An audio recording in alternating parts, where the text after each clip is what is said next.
Hello and welcome to the podcast. Welcome, This is a new everybody. podcast that we are recording today. Yes. We're both in button-down shirts. We're in button-downs. And we're both in hats. And Well, that's all. You're wearing a beanie. Yes. It's not a toboggan. It's not a toboggan. I don't care where you're from. A toboggan is a sled that you sled down a hill in snow with. Well, that's a very touchy subject because we were born in the north, but we grew up in the south. We learned all of our words from Pennsylvania. And people are, that toboggan, that little toboggan It's not there. a toboggan. A toboggan is a sled. That little toboggan there, toboggan. Okay, so what are we going to talk about today, Joseph? We're talking about hacks with filmmaking. Hacks. Or terminology that you might not know about when creating films or hearing people talk about films. You know what I mean? Yes, sir. Some yes, sir. terminology that comes down to like film hacks and things of that nature. So it's Yep. very specific. So if you're looking to want to know about how filmmaking works in every situation, things like faking it, if you hear someone called faking it, or no, maybe not faking it, but maybe like tricking it. You know what I mean? Yeah. You hear terminology like that, you'll know what they're talking about, you know? So go ahead and let's And talk some about skills. that. Tricking it. Okay, so tricking it is usually referred to when someone, so in films, obviously when you're filming a scene, when you break down the production process, you're filming scene by scene. So the script kind of lays out, a scene is kind of located in a specific location. You know what I mean? So we're going to say we're filming a scene. Usually that scene means everything happens in that scene from one location Yeah. and one time of day. You know what I mean? So it's going to have a very specific look to it. It's going to have a list of characters that are involved in that scene. When you do that, and also you're wanting to film in multiple locations, you might come across a situation where you're like, we don't have access to, like, say, an attic or a basement or, I don't know, a saloon. You know what I mean? Like, maybe you have a bar scene and it's supposed to all happen in the same building, but you don't have a location available to you that has all those things. So what you say when you say tricking it, it usually means like in one scene, the actor's going to like open a door and walk through it. And then you trick it, and it means that you cut to another scene that maybe you filmed on the same day or a different day where the person's walking through that door from the other room and they're in a new location. And so that kind of means like you're tricking it. You're tricking the audience To think that they're in that the room. same building or in the same location, but they're going into a different room. Yeah. But in reality, it's an entirely different location. It's an entirely different day. Everything is different. It's just designed and lit similarly, so it feels like the same place.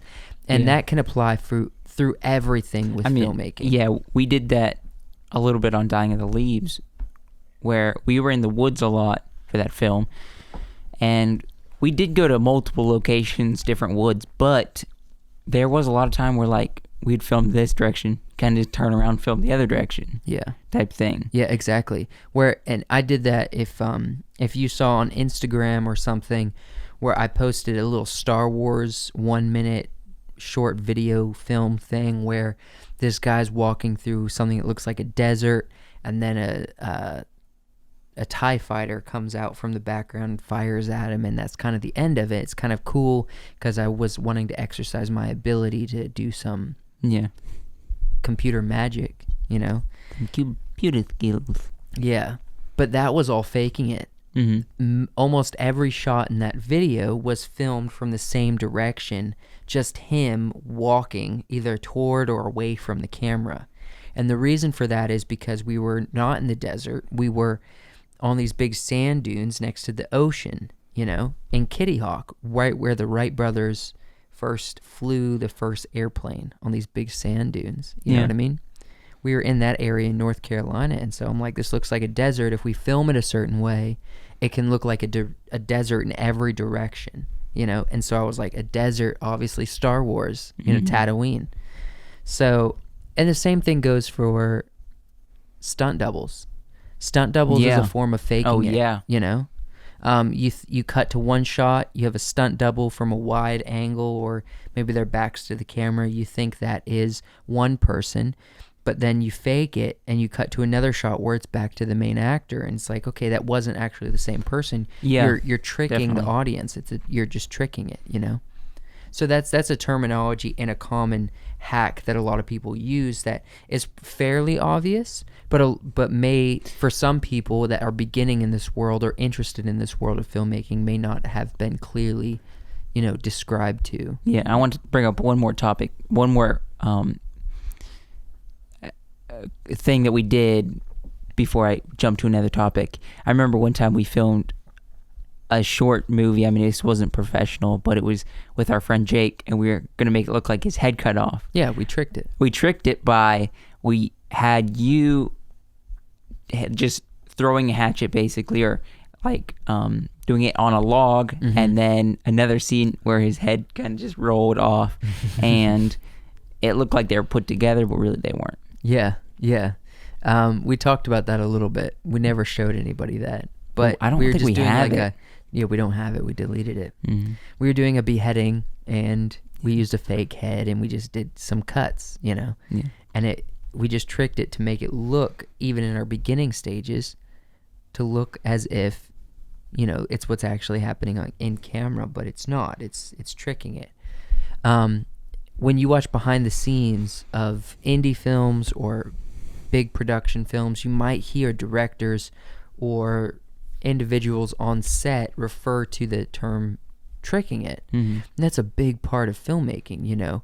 When it comes down to it, filmmaking is all tricking it. Oh, you know? yeah. You're creating a story in an environment that's not natural to the story. Yeah. So you're using computer animation, you're using lighting, you're using actors, you're using camera angles, everything is really tricking it Which, to believe the story. yeah, that kind of brings to our second thing we wanted to talk about is day for night scenes, or shading Yeah. out the sun and then tricking it in post. Yes. I mean, so a big something thing, we did on Dying of the Leaves. Yes.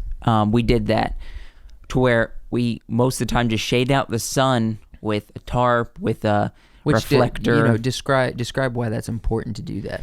Yeah, because there's no shadows in the night. So basically, once you go into post and make everything dark, Or blue, you know. Blue, and yeah. blue or silver, whichever you choose to do to make you're it. still going to have the shadows if you're filming during the day, but you're not going to have that at night, so it'll look a little weird. So it's important to cut out those shadows. I know a film actually that I watched not recently, but I remember watching it, is the original Planet of the Apes. Mm-hmm. There's a shot in it, it's like supposed to be night, and you're like, I can see shadows. But that was such an old film. I mean, that's why they did it. Yeah, they probably filmed in a studio or outside, and they're just like, we'll fix it in post. Yeah. And the biggest thing to remember when filming is, and this is important, don't say you can fix everything in post. As much as you can, try to get it right in camera, on set. So if you have special effects and you like, okay, well, if I can do this one special effect in post, in editing, but I have these other things that I could physically do in camera, but I'm just not gonna because I don't have time or effort, or I'm being lazy, just try to take some time to do it in camera, because you're gonna make your product so much more high quality, and it's going to be so much better in the long run if you do as much in camera as possible and only enhance that through special effects, as opposed to doing everything, especially as beginner, in special effects and in post. Because sometimes you're trying to film a night scene during day, and if you don't do something as simple as blocking out the sun, if you're in direct sunlight, then you're going to get some weird images and weird shadows under the eye and under the nose and, you know, under the lips or on the neck for these characters that aren't supposed to be there when you're at night, because everything Yeah. at night is like really low contrast. It's dark. It's either bluish or silver, depending on what your creative choice is. So it's either like a white light or a blue light. So you can change all those things in color correcting and in post. Yeah. But you can't fix everything. And if you have shadows and it's shot strangely, it's such a headache, and your product's going to look bad, and you're going to be regretful of that in the end. You know what I mean? What were you going to say? Strangely. Was shot strange. Shot strange. Sorry. Another thing that we've done in the past that was kind of a hack is if you don't have like a track or a dolly or anything like that, a good way to do it, there's a lot of ways you can do it. Mm-hmm. But one way we've done it, and I can bring up other examples, things we haven't really done. We will after you finish what you're saying. Is a wheelchair. Yeah. We had a wheelchair one time. We got from I think a thrift store. Probably? Yeah. I don't know. Either a thrift store, or at the time our dad worked at a nursing home. Mm-hmm. So you might have had access to one. Yeah. And all you do is sit in it, have someone push you in a wheelchair. And you just hold the camera. Yeah, that's a smooth shot. Yeah. Another one, like a good skateboard. Mm-hmm. Or skates. Or one of those, hoverboards. A lot of people use hoverboards. Oh, yeah. I worked on this one freelance project. I've never used one. Oh, man. There's this one dude. He's a pretty high caliber freelance commercial working guy in Columbia, South Carolina. And I reached out to him to do some projects, and he allowed me to help him out on a day project one day, right? And we were filming B-roll of this warehouse that did all kinds of, I don't even know exactly what they did, but there's just a lot of machinery and things on, conveyor belts and things of that nature. And he had a Ronin. Mm-hmm. So he had like a electric motorized drone. No, camera stabilizer. Oh, Ronin. Ronin. Yeah. But he knew he wanted to get extremely smooth shots. Mm-hmm. And he didn't want to use warp stabilizer in your editor to do anything. So he knew if he walked, he would get a very slight, even though it's not shaky, it would get a very slight up and down. Mm-hmm. He didn't want that. He wanted everything to be super smooth. So he got a hoverboard. Mm-hmm. He learned how to maneuver on a hoverboard, and he would hold the Ronin while riding a hoverboard. Isn't that funny? Yeah. And I watched him do it, and it was seamless, and it was beautiful. I know a lot of people that, like us out there, we can't always afford, to drop a bunch of money on a short film we want to do for like a Ronin. A Ronin is probably going to be over $1,000, and that's a chunk of money when you don't have a lot of money to begin with. You know, and it can be pretty daunting when it comes to creating a film or an independent film, but you want to get as much quality out of it as possible. Yeah. So especially, what would you say, and I'll give some feedback or I'll give my opinion, what would you say are some of the more important things for an indie filmmaker or someone who does production that wants to make their low budget or no budget film look as good as possible, Well, one, you have to have mics. You have to have some kind of mic to get good audio. So it's going to sound good. A camera, you have to have a camera to get video, but you can use your phone. A lot of people have a good iPhone or just phone that has a good camera on it, but most of the time they don't have good mic, so mic is important. Yeah, so how do you utilize a mic, and what kind of mic would you recommend? Most of the time for filming like films, a shotgun mic. Okay. That would be a good mic to use. Like a Rode NTG? Yeah. 1 or 2, Yeah, or any kind of like shotgun mic. You even could, depending on what you're filming, maybe like a lavalier mic that you just clip on somebody somewhere. Put under their shirt. Yeah, and get audio that way depending on what you're filming. And then maybe a good editing software, because you have to be able to piece everything together to make it look good the way you want it and create the video that you want Yeah. or the movie. I agree completely with you about the audio. We've talked about this in the past, but I'll just reiterate it real quick for people who are interested. If you want good quality on your film, don't bother with recording anything except the dialogue of the actors. Yeah. Get the microphone as close as possible. With a shotgun, like Joshua said, you want it above them as close as possible, not pointing at the top of their head. You want it pointing at their chest. You know what I Yeah. mean? So it's above them, but out in front of them enough to point at their chest. You don't want it pointing at the top of their head or not, or at their forehead or something, because then it's going to be slightly muffled. That's a good way to get good, clean audio. All the sound effects, all of the music, everything except the actual speaking of the actors can be added later. You just really need to focus on getting that clean audio in camera of the actors. Another big thing is what we talked about already.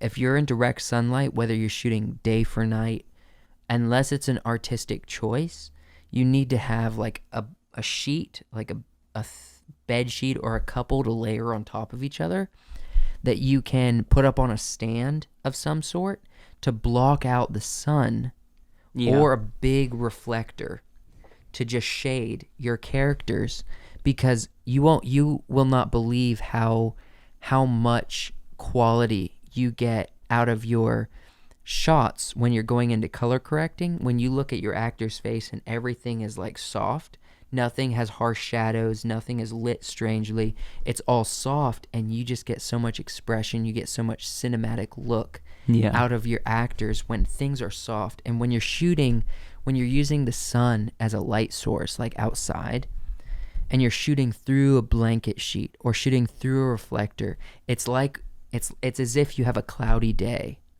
By the way, if you have a cloudy day is predominantly the best way to film something, is because it's a natural shading mechanism, and it's going to make everything look so much more better. So definitely shade when you don't have to. If you're in the middle of a desert though, and your like scene is in the desert, maybe that harsh shadow is artistic. Maybe you're choosing that for a specific reason, but don't just default to that because you don't have access to something, because you can go take the white sheets off your bed and use that. Yeah. And it'll look great. The other big recommendation I would have, besides a good editor that Joshua already recommended, is a thing called an ND filter. Yeah. When you're shooting outside, a big thing is you'll notice with aperture, and this is a little technical, but just try to stay with me.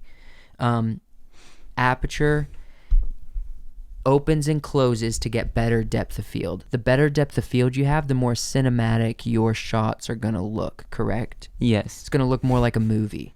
If you're shooting like with a DSLR or anything that has a lens that can get depth of field, which means one thing's in focus, things in front of you and behind you are out of focus, you usually want to get good depth of field unless you're choosing not to for an artistic reason.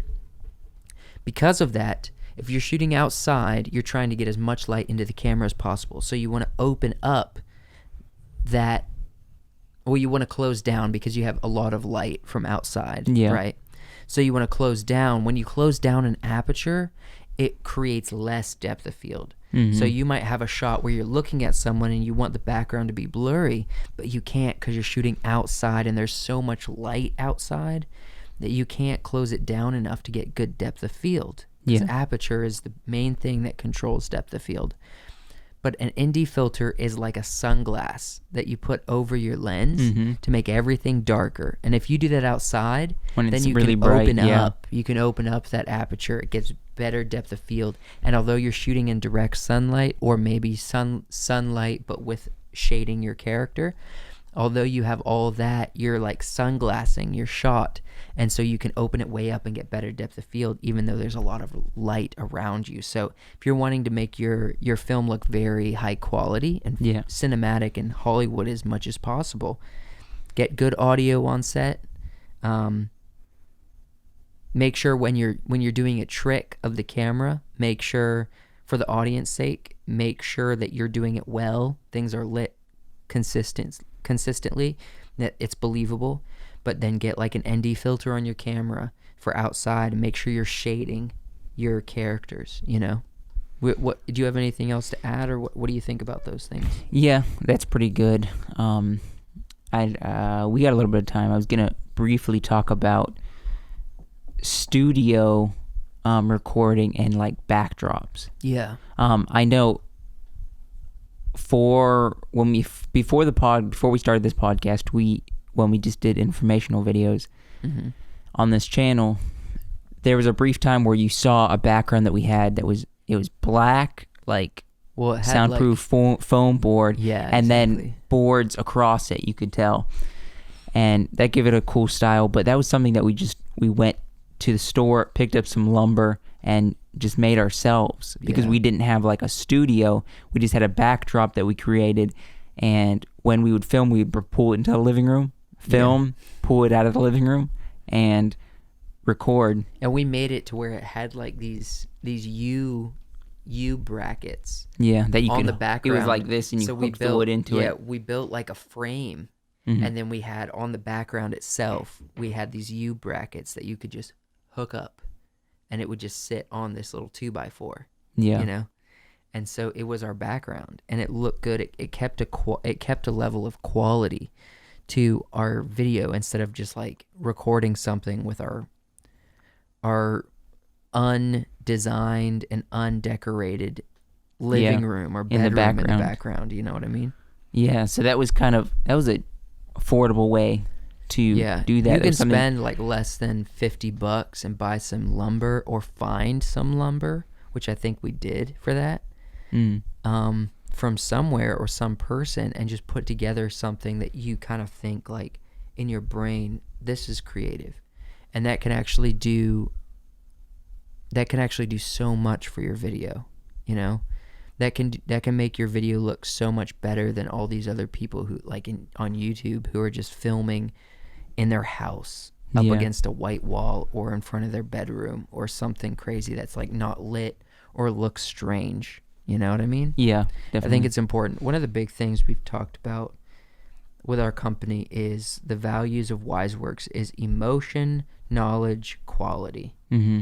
And quality is something, there's an aspect of that we as internet content creators, there's this narrative going around that says you don't need to do quality. You just have to have a good camera and film wherever, and people don't care. Maybe that's true. Maybe people don't care. But if you want to be labeled as having good content, and you want your brand and your personal knowledge to grow past this little video you're creating, yeah, and good quality. Exactly. You got to exercise your ability to create quality work, not just with what the camera is controlling, but with what the camera is seeing. Mm-hmm. You know what I mean? That's why we invested in making this new podcast setup look good. You Mm-hmm. know? Yeah. So, well, I guess that was kind of everything that we wanted to say. Do you have anything else? Not entirely camera hacks, or not entirely filmmaking hacks, but ideas that are very helpful for beginners. That's something that we have dealt with in the past, you know? Yeah. So that gives you a little idea of things we've done. So let me plug some things. But first, can I say one thing? Yes. If you're not into filmmaking and you listen through this whole episode, we really appreciate it. We're sorry that it was very heavily into the whole filmmaking genre or niche that you might not even be interested in or care about. But we appreciate you listening and watching, and we're sorry the next episode will definitely be more entertaining. But we just thought it would be a good thing to just kind of talk about some technical stuff for filmmaking for people who might find some value out of it. Yes. But we also talk about a fun podcast. We have a podcast comes out every Friday night at 10 p.m. called The Midnight Special on Spotify. Yeah. That's very relaxed. Most of the time we have a good, We don't usually talk solid about guest. filmmaking technicals there.